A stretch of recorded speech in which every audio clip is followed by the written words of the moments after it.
Assalamualaikum warahmatullahi wabarakatuh. Pemirsa, kali ini kita akan membahas keutamaan puasa Ramadan. Bismillahirrohmanirrohim. Ya ayuhal lazina amanu, kutiba alaikumus siyam, kama kutiba alal lazina min qablikum, la'allakum tattaqun.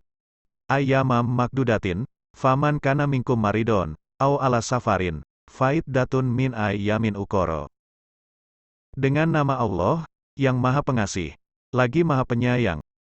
Hai orang-orang yang beriman, diwajibkan atas kamu berpuasa, sebagaimana telah diwajibkan atas orang-orang sebelum kamu, agar kamu bertakwa. Yaitu beberapa hari yang berbilang.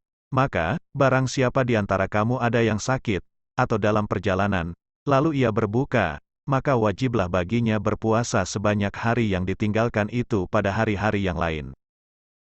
Nabi Muhammad bersabda, Allah berfirman, semua amal perbuatan anak Adam itu untuknya sendiri, kecuali puasa, karena sesungguhnya puasa itu untukku, dan aku sendiri yang akan membalasnya. Nabi Muhammad bersabda, apabila sudah hari kiamat, maka datanglah suatu kaum yang bersayap seperti sayapnya burung dan mereka terbang di atas dinding-dinding sorga. Penjaga sorga bertanya kepada mereka, siapakah kamu sekalian? Mereka menjawab, kami sekalian dari umat Nabi Muhammad. Penjaga sorga bertanya, apakah kamu mengetahui hisab? Mereka menjawab, tidak. Kemudian penjaga sorga bertanya lagi, apakah kamu tahu jembatan Siratal Mustaqim? Mereka menjawab, tidak. Penjaga sorga bertanya lagi, dengan apa kamu mendapat derajat setinggi ini? Mereka menjawab, kami telah beribadah kepada Allah dengan cara diam-diam di dunia, maka kami dimasukkan ke dalam sorga di akhirat dengan diam-diam pula. Apabila seorang yang berpuasa khawatir berbahaya atas dirinya dari sebab lapar dan haus, atau dia sakit dikhawatirkan bertambah sakitnya sebab berpuasa, maka boleh berbuka dengan kondisi tersebut. Umatku telah diberi 5 perkara, yang belum pernah diberikan kepada seorang pun sebelum mereka, yaitu, pertama, apabila malam pertama di bulan Ramadan, maka Allah melihat mereka dengan kasih sayang. Dan barang siapa dilihat oleh Allah dengan kasih sayang, maka tidak akan disiksa selamanya sesudahnya. Kedua, Allah memerintahkan kepada para malaikat agar supaya memintakan ampun untuk mereka. Ketiga, bau mulut orang yang berpuasa bagi Allah lebih harum daripada minyak misik. Keempat, Allah berfirman kepada sorga, berhiaslah engkau, dan Allah berfirman pula, untung sekali bagi para hambaku yang beriman, mereka adalah menjadi kekasihku. Kelima, Allah memberi ampun kepada mereka semua. Dari Abu Hurairah, Nabi Muhammad bersabda, barang siapa berpuasa di bulan Ramadan dengan penuh iman dan ikhlas, maka diampunilah dosanya yang terdahulu. Nabi Muhammad bersabda, sesungguhnya Allah pada tiap-tiap jam di bulan Ramadan membebaskan 600.000 budak dari neraka, dari orang-orang yang seharusnya disiksa sampai dengan Lailatul Qadar. Di malam Lailatul Qadar, Allah membebaskan budak sebanyak bilangan budak yang dibebaskan dari mulai pertama bulan Ramadan. Dan di hari Idul Fitri, Allah membebaskan budak sebanyak budak yang dibebaskan dari permulaan bulan Ramadan sampai dengan hari Idul Fitri. Dari Jabir, Nabi Muhammad bersabda, apabila malam akhir bulan Ramadan, maka menangislah semua langit, bumi dan para malaikat karena musibah yang menimpa umat Muhammad. Rasulullah ditanya, musibah apakah itu ya Rasul? Beliau menjawab, perginya bulan Ramadan, karena di dalam bulan Ramadan itu, semua doa dikabulkan, semua syahadat diterima, dan semua kebaikan dilipat gandakan pahalanya, serta siksaan dihentikan. Nabi Muhammad bersabda, sesungguhnya Allah telah menciptakan satu malaikat yang bermuka 4, satu muka ke muka yang lain jarak perjalanan 1000 tahun. Maka dengan satu muka dia sujud sampai datang hari kiamat sambil membaca, Maha suci engkau, alangkah eloknya keindahan engkau. Dengan muka yang satunya dia melihat neraka Jahim sambil berkata, celaka bagi orang yang masuk ke dalamnya. Dengan muka yang lain dia melihat beberapa sorga, sambil berkata, beruntung sekali bagi orang yang masuk ke dalamnya. Dan dengan muka yang keempat dia melihat ke aras Tuhan seraya berdoa, ya Tuhanku, belas kasihanilah dan jangan engkau siksa orang-orang yang berpuasa di bulan Ramadan dari umat Muhammad. Nabi Muhammad bersabda, sesungguhnya Allah Ta'ala memerintahkan kepada malaikat kiraman katibin di dalam bulan Ramadan, agar supaya mereka mencatat semua kebaikan bagi umat Muhammad, dan tidak mencatat segala kejahatan mereka, dan Allah menghapuskan dosa-dosa mereka yang telah lalu. Nabi Muhammad bersabda, barang siapa berpuasa di bulan Ramadan dengan penuh iman dan ikhlas, maka diampuni dosa-dosanya yang telah lalu. Dikatakan bahwa puasa itu 3 tingkatan, yaitu, pertama, puasanya orang awam, kedua, puasanya orang khawas, ketiga, puasanya orang khawasul khawas. Adapun puasanya orang awam, ialah menahan lapar, minum dan hawa nafsu syahwat. Adapun puasanya orang khawas yaitu puasanya para solihin, menahan semua dari perbuatan dosa.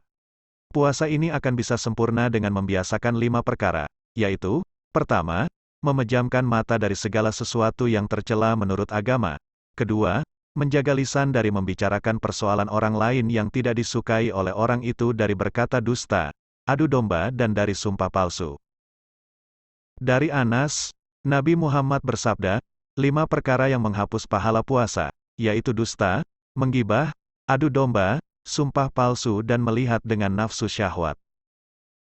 Ketiga, menahan telinga dari mendengarkan sesuatu yang dibenci. Keempat, menahan semua anggota badan dari semua yang dibenci, menahan perut dari makanan subhat yaitu yang diragukan kemurnian halalnya di waktu berbuka.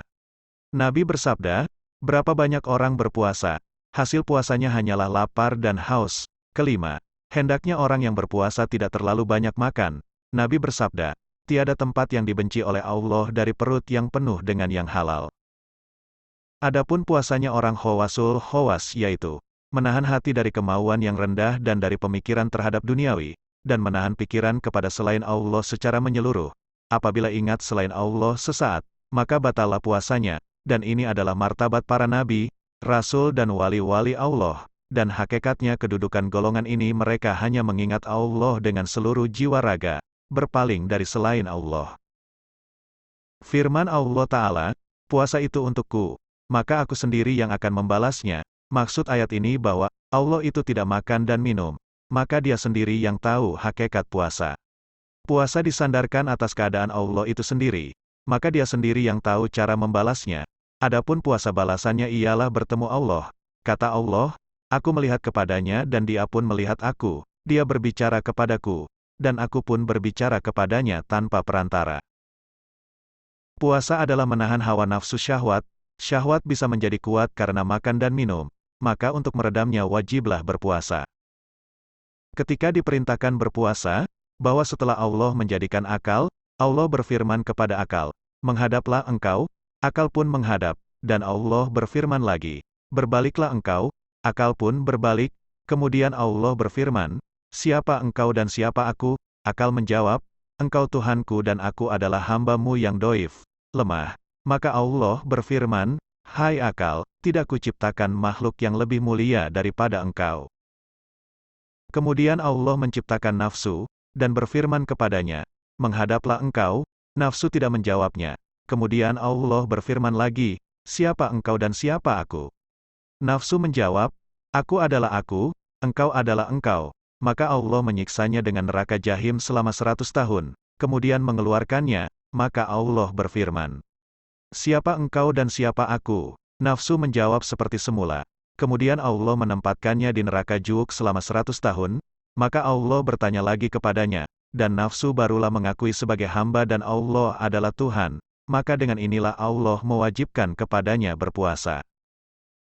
Hikmah diwajibkannya puasa selama 1 bulan 30 hari, ialah bahwa Nabi Adam alaihis salam ketika makan buah khuldi di sorga, maka buah itu terhenti di tenggorokan selama 30 hari. Maka ketika ia sudah bertaubat, Allah mewajibkan kepadanya puasa 30 hari, karena kelezatan dunia itu ada 4, makan, minum, senggama, dan tidur. Semuanya itu menjadi hijab antara hamba dengan Tuhannya. Diceritakan bahwa, ada seorang majusi melihat anaknya makan di pasar pada bulan Ramadan. Maka dipukullah anaknya itu seraya berkata, mengapa engkau tidak menjaga kehormatan kaum muslimin di bulan Ramadan?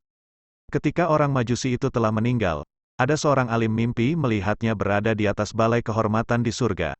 Orang alim itu berkata kepadanya, bukankah engkau orang majusi? Dia menjawab, ya, akan tetapi saat aku akan mati, aku mendengar suara di atasku.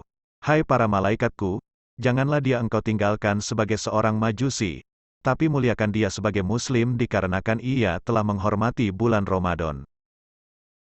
Allah Ta'ala berfirman, tiap-tiap kebaikan oleh anak Adam, dilipat gandakan pahalanya dari 10 sampai 700 kali, kecuali puasa, karena puasa itu untukku, dan aku sendirilah yang akan membalasnya. Puasa itu adalah ibadah yang paling disukai Allah. Penyandaran ibadah puasa kepada Allah ialah bersifat mendudukkannya pada kedudukan yang terhormat dan mendapat pahala yang berlipat ganda. Tuhan tidak makan, tidak minum dan tidak syahwat. Itu semua sifat-sifat Tuhan, maka ibadah puasa sesuai dengan keadaan Allah. Nabi Muhammad bersabda, barang siapa berpuasa di bulan Ramadan dengan penuh iman dan ikhlas, maka diampunilah dosa-dosanya yang telah lalu.